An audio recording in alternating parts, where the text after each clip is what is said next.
में बैठे काका महाराज लाठी के सहारे टेकते टेकते चले, स्टेज के अगल बगल में घूम रहे हैं। मैंने कहा महाराज क्या हुआ? काका कोई दिक्कत, कोई परेशानी, कोई टेंशन? आहा से कोई दिक्कत नहीं, आहा बोलू जतेक बोले के हवा बोलू, आहा खाली ओकर नाम बताओ जे कहला का हमर नाम कहे कहा बोलू, आहा खाली ओकर नाम बता दो तो कहला का हमर नाम कहे लगे। हमने कहा काका किसी ने नहीं कहा, अगर किसी ने कहा होता तो मैं आपको बता देता। कहता मनवर बातें ना, इतने मजमा में अनेक आदमी में किसी का नाम नहीं लिया, हमारे नाम क्यों लिया? इसका मतलब है कि जरूर कोई ना कोई हमारा नाम क्या, तभी हमारा नाम तो आ रहे हैं। लेकिन मिल्लत के नौजवानों सुनो, 5 वक्त की नमाज तमाम इबादतों में सबसे अफजल अगर कोई इबादत है तो उसी इबादत का नाम, किसी भी सूरत में नमाज। ऐसे मुसलमान हो सिर्फ नूरे मुस्तफा कॉन्फ्रेंस करा देने से काम कामयाब हो जाएंगे, या मस्जिद में टाइल्स मार्बल लगा देने के बाद हम कामयाब? मुसलमानों नमाज रोजे महशर के जागुदास बाबा अव्वली फरशीश नमाज नमाज के बारे में पूछा जाएगा। फजर में कहाँ थे, जोहर में कहाँ थे, असर में कहाँ थे, मगरिब में क्यों नहीं गया था, ऐशा में क्यों नहीं गया था? मुसलमानों बताओ क्या जवाब देंगे? हमारे पास कोई जवाब नहीं होगा। अरे हम तो ऐसा मुसलमान कि पूछ दिया जाए कितने वक्त की नमाज, कहता हम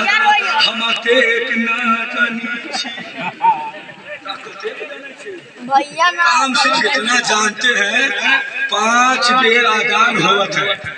कितने वक्त की आजान होती है? हमने कहा कब कब आजान होती है? कहा भोरबा में, दोपहरबा में, 4 बजे, सझिया में, आरतिया में। इसके आगे हमने कहा भाई ये तो बताओ भोरबा में जो आजान होती है वो किस नमाज के लिए आजान होती है? दोपहरवा में जो आजान होती है वो किस नमाज के लिए होती है? 4 बजे जो आजान होती है वो किस नमाज के लिए होती है? सझिया में जो आजान होती है वो किस नमाज के लिए होती है? कहता हजरत हम जानबे नहीं करते हैं, हम सिर्फ इतना जानते हैं कि आजान होती है, आजान के शब्द क्या है वो भी नहीं मालूम। अब बताओ मिल्लत के नौजवानों, कल मैदान में महशर में अगर रब ने आपसे पूछ दिया तो आप क्या जवाब दोगे? आप लाजवाब हो जाओगे, आपके पास कोई जवाब नहीं होगा। अगर तुम नमाजी नहीं बनोगे तो जानते हो मिल्लत के नौजवानों, यहाँ भी आप परेशान रहोगे, कब्र में भी परेशान रहोगे, कब्र से हश्र में उठोगे वहाँ भी परेशान रहोगे। पंडित महाराज ने कहा गंगा जल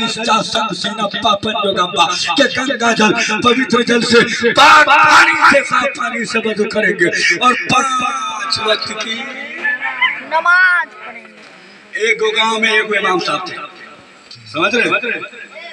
इतना बड़ा मेहनजार इंसान उस गांव में था कि इमाम साहब को 10 साल हो गया उस गांव में, कहते कहते परेशान हो गए, लेकिन वो नमाजी नहीं बना।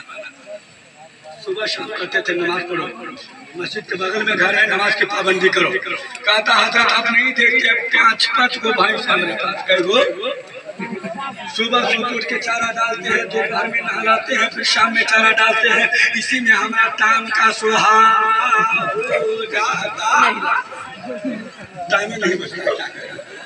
इमाम साहब ने कहा बे सोच, अबे नमाज पढ़ोगे तो जो भैंस 2 लीटर दूध देती है वो 4 लीटर दूध देगी, और जो भैंस 4 लीटर दूध देगी वो 8 लीटर, और जो भैंस 5 लीटर दूध देती है वो ये बात है। अब ये सब तैयार है, 8 बजे रात तैयार हो जाए। कहा हजरत चले, अब ये ना हमेशा पढ़ के भागेगा नहीं।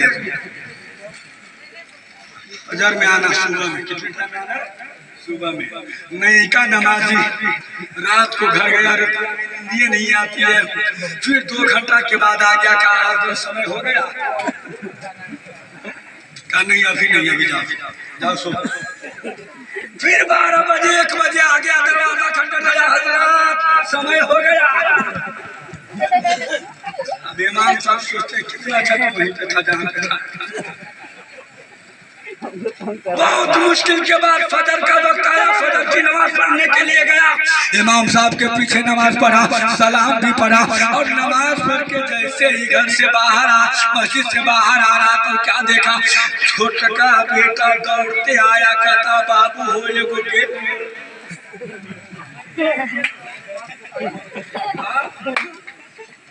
नमाज पढ़ के मस्जिद से बाहर आया, बेटा दौड़ते हुए क्या कहता, अब्बा एगो भैंस के सुहाहा।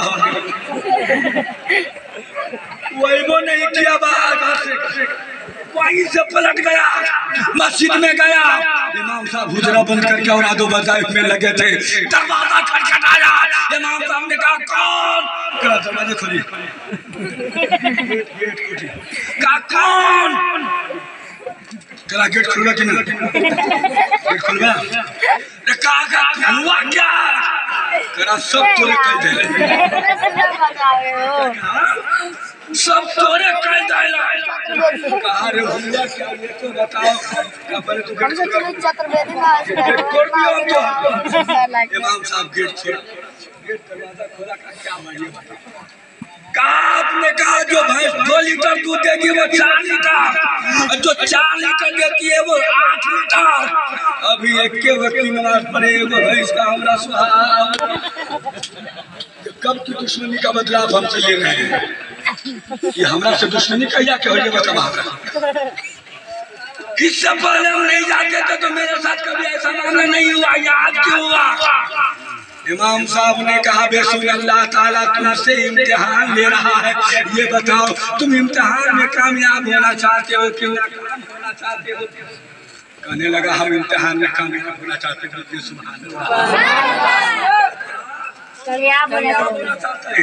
इमाम साहब ने कहा सब्र करो, अल्लाह सब्र करने वालों के। जोहर का टाइम ना, नमाज पढ़ने गया, फिर उस अवसर में गया। अब मगरिब में सोच रहा है जाओ क्यों बताओ। मगरिब में सोच रहा करे तो क्या करे, फिर दिल पे हाथ रख के कहा 3 गो गेले चले। फिर मगरिब में गया, अब मगरिब क्या अब एगो बच्चा, 4 भैंस का जो बच्चा जिंदा बच गया था तो माँ के इंतकाल के बाद सारे बच्चे रो रहे थे, खूब चिल्ला रहे थे, आओ सजा कर रहे थे। इससे बर्दाश्त नहीं हुआ नहीं का नमाजी से, किससे? लबका नमाजी से बर्दाश्त नहीं हुआ तो कहता क्या है, दिमाग न खराब करे, दिमाग न खराब कर। अगर दिमाग खराब किया न तो पूरी का 3 मिनट बाद वो तुरो सुहागा तुझे रिकॉर्ड में तोरा नहीं, तुझे रिकॉर्ड काफी है। अब बताओ मिल्लत के नौजवानों उलमा से पूछो, क्या नमाज पढ़ने से इंसान परेशान होता है? क्या नमाज पढ़ने से दौलत खत्म हो जाती है?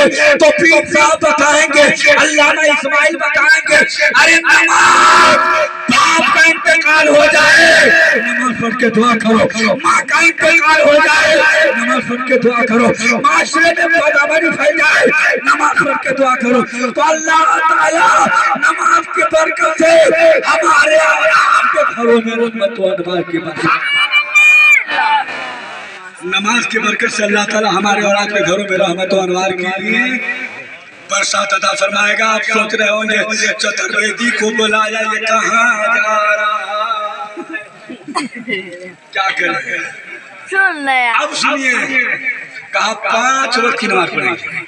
अब उसी पंडित वेद व्यास से पूछा गया, महाराज ये तो बताओ आपकी धार्मिक पुस्तकें जिस अंतिम अवतार की प्रशंसा कर रही है, महाराज ये तो बताओ वो बनाए गए तो किस चीज से बनाए गए? किस चीज से बनाया गया? अल्लाह ताला ने अपने महबूब को किस चीज से पैदा फरमाया? किससे पैदा फरमाया? नूर से पैदा फरमाया।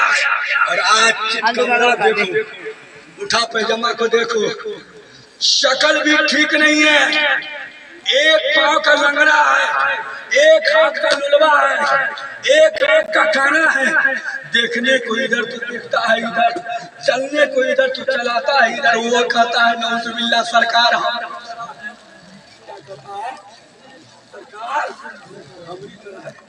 नबी को दीवार के पीछे की खबर नहीं मिलत के नौजवानों।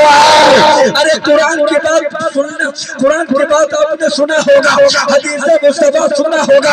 अरे पंडित वेद व्यास से पूछ लेते हैं, महाराज जिस बालक की प्रशंसा कर रहे हो वो बालक किस चीज से बनाए गए, किस वस्तु से उनको बनाया गया?